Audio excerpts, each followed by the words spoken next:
What is going on, guys? Welcome back to the channel. We got another Infinite Warfare video for you guys. We are going to wrap up the gun classes with shotguns, some tips and tricks on how to get those bad boys diamond like the other guns we've covered in this game. If you guys want any more specific guns like the knife, for instance, let me know in the comments below and we'll hit you with another video just like these ones.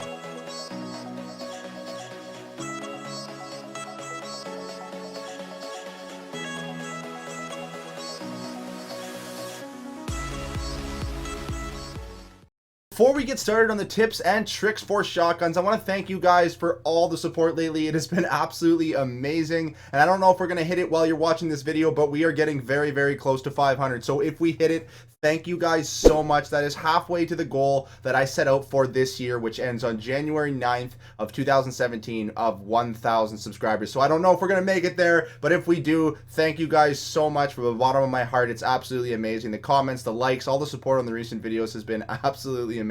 So thank you guys. Keep pumping that channel out there to new viewers, and hopefully we can build that channel up to 1,000 by January 9th. So getting into the camos, another viewer requested that I didn't show all the camos for the snipers.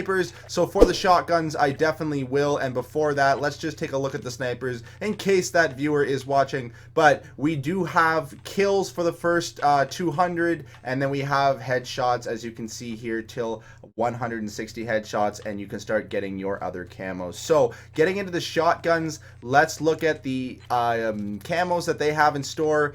Very, very easy. I'm giving you guys a tip video just to help out, but these guns were probably by far the easiest guns to do. Probably the most fun class to get diamond in, I found, just because of the playstyle that you use to get this done. But as you can see, like the snipers, it's 200 kills for the first 5 camos, and then followed by hip fire kills. With the style that I'm going to show you guys how to play with these shotguns, it doesn't change. All of your kills are going to be majority hip fire. You don't even have a sight equipped, and you don't even use the left trigger. For how I play, these are the tips that I'm going to be giving you guys today. So moving on from the hip fire kills of 160, we get into point blank kills, which also will just happen through the tips and tricks and game style that I give you in this video. And then we have 50 kills while sliding. I can give you an additional tip for that one if you're having trouble.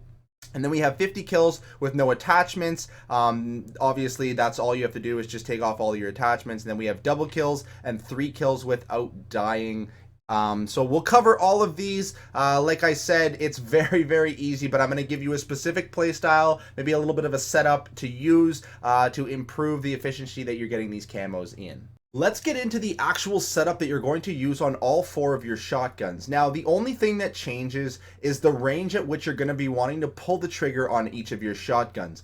These different guns have different effective ranges, obviously the Rack-9 being the furthest if you were aiming down sights, but in our case, we are never going to be aiming down sights simply because I found that the playstyle really slowed your movement down, as we will get into later in the video. But just know that every gun you're going to be only using the right trigger, hip firing to keep your motion fast, keep your game on your toes, up on the walls, to cut those gaps down between enemies that have assaults and submachine guns, as you will see in just a minute. So getting into the build, you want to start off by using extended mags simply because you want more ammo to expend on your shotguns before you get stuck in a reload. Shotguns, having that constant fire up is very important, continually doing damage to your enemies, and if you get stuck in a reload with a shotgun in your hand, you are pretty much dead meat. So that being said, let's move on to the laser sight. Because we are only going to be hip firing, we need this laser sight to tighten the spread of our bullets from the hip.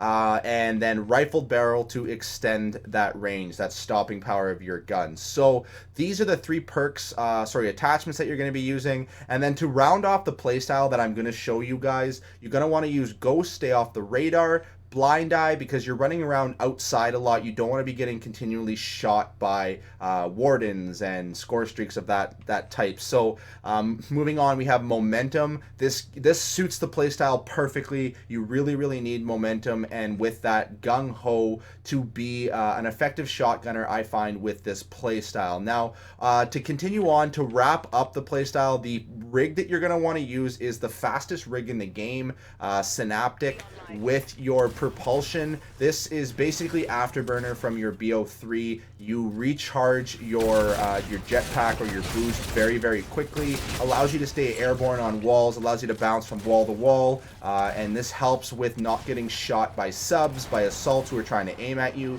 And you're able to close the gap on enemies even if they're in an open area.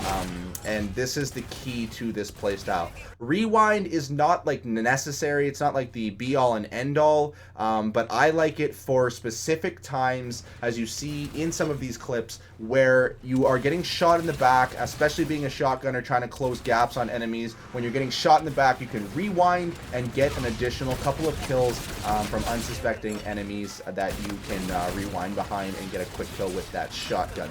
So I think it goes without saying, as you can see with the combination of rewind, propulsion, the speed at which you're playing, you're going to be transitioning lots of double kills, lots of 3 kills without dying, and a lot of point-blank kills in certain maps at the speed and range you're going to be playing at with these shotguns. So that is the build that you are going to be using. Now, if we get into each of the shotguns, I will show you why this build is effective and how it should be played. Each shotgun has a different range, but you are going to be hip firing for all of them. Now, for the Rack-9, as you can see, I'm going to show you why you don't want to aim in. When you aim in, you immediately slow your motion down. When you aim down sights, you are stopping your motion.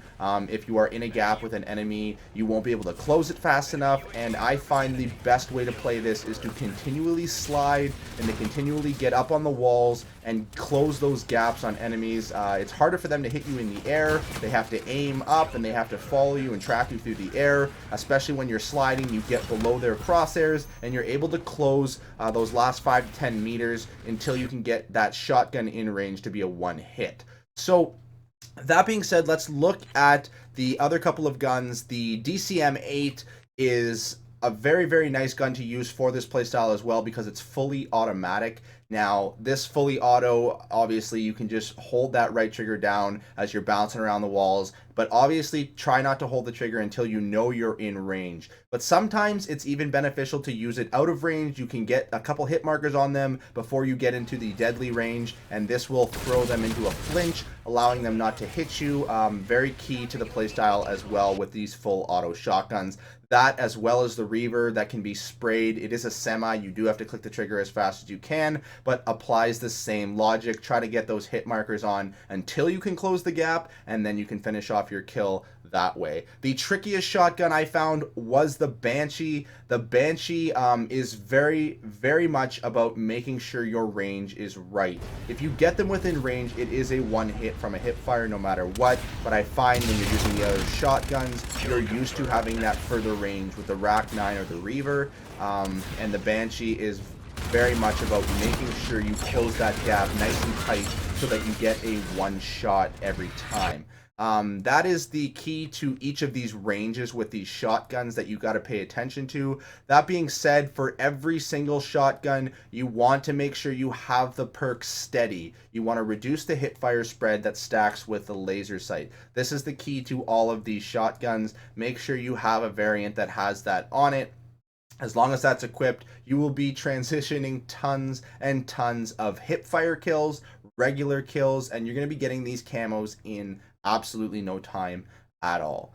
That being said, the only thing I can tell you guys to alter your playstyle is, like I said, stay on the walls, stay fast with this synaptic payload, and you want to continually close the gap on enemies, but the key is to never challenge a lane that you're going to lose at no matter what. If there's a guy 10, 20, 30 meters out there, you do not want to jump out into an open lane and try to challenge that. Instead, as you see here, pick a different route, flank around. You see guys coming in this one doorway, you don't want to challenge it because they will win that gunfight. Flank around back and catch them looking into rooms, catch them looking into high traffic areas by coming around areas that are less used. So that is the tips that I can give you. The only one that you may have trouble with, if you are having trouble with these sliding kills for the whiteout camo, you can alter your playstyle a little bit specifically for this camo by using the FTL payload. I do not have any gameplay on it right now as I do not have it unlocked currently in this prestige, but by using the power slide. The power slide gives you almost a double slide distance and more control. You can actually aim into doorways. You can actually alter your path while sliding. Really helps in the amount of slide kills that you will be getting. You can force this. You can slide into doorways that you don't even know if there's an enemy in, and you do have enough time to aim around while you're still on a slide and get those extra sliding kills that you may not be getting without power slide. So that is the option that you can use if you're having trouble with the power slide. If you're going to use the power slide, I would use FTL jump with that. Like I said, it's about closing gaps with shotguns. If you enter a lane that you are going to lose a gunfight, FTL jump, close that gap with the enemy, dive into a slide and get that kill for that extra slide kill with your shotgun. So that is the last tip I have for you guys and shotguns. Otherwise, it's very basic. If you follow that playstyle, you will find you get these camos on all of your shotguns very quickly. So I hope that helped you guys. If it did, definitely drop a thumbs up on the video. It means more than you know. And if you guys need any more tips, any other guns that you guys want to see, definitely let me know in the comments below. If you guys want to see the knife, like I said, or any of those other launchers that maybe I left out, definitely let me know. But I'm stoked for 500 subscribers, guys. It's absolutely amazing. I am so excited. And as always, guys, until the next video, stay on the bean. You do you. Live life your way, because that is the way it is meant to be. Cheers, you beauties.